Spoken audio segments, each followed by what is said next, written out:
ពាក្យចាស់លោកនិយាយថាអ្នកមានរក្សាខ្សត់ដូចសម្ពត់ពាត់ពីក្រៅអ្នកប្រាជ្ញរក្សាខ្លៅដូចសំពៅនៅសម្បានអ្នកមានពិតប្រកបគេសន្តោសអ្នកខ្សត់មែនទែន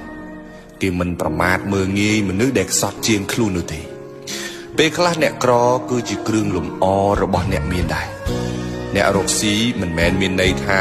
ភ្ញៀវរបស់គាត់សុទ្ធតែអ្នកមានទាំងអស់នោះទេ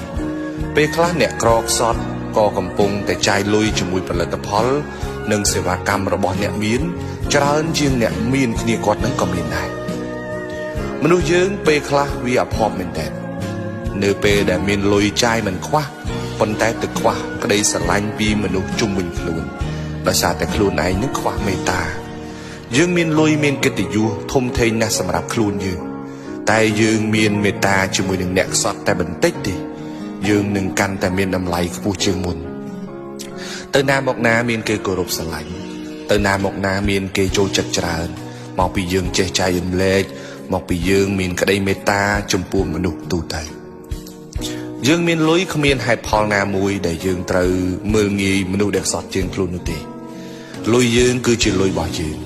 គេមិនបានមកពឹងពាក់លុយរបស់យើងឯណារឿងអីយើងត្រូវមើលងាយអ្នកខ្សត់ជាងយើងគេមានតម្លៃដោយគេយើងក៏មានតម្លៃដោយយើងដែររៀនឲ្យតម្លៃគ្នាទៅវិញទៅមកនោះយើងនឹងបានសុខទាំងផ្លូវកាយទាំងផ្លូវចិត្តនិងទាំងផ្លូវអារម្មណ៍ផងដែរអ្នកមានរក្សាខ្សត់អ្នកក្រអ្នកមានគឺមនុស្សដូចតែគ្នាទេត្រូវការភាពកក់ក្ដៅត្រូវការលើកទឹកចិត្តដូចគ្នាយើងមានហើយយើងគួរតែចែករំលែកនៅក្តីស្រឡាញ់ខ្លះទៅឲ្យអ្នកខ្សត់ជាងយើងទៅយើងមានហើយគួរចែករំលែកគំនិតខ្លះទៅកាន់មនុស្សដែលល្ងឹតល្ងង់ជាងយើងទៅគួរសង្គ្រោះអ្នកខ្សត់ផងមនុស្សមានមេត្តាមិនថាលក់ដូររកស៊ីឬធ្វើចំនួនអីនោះទេ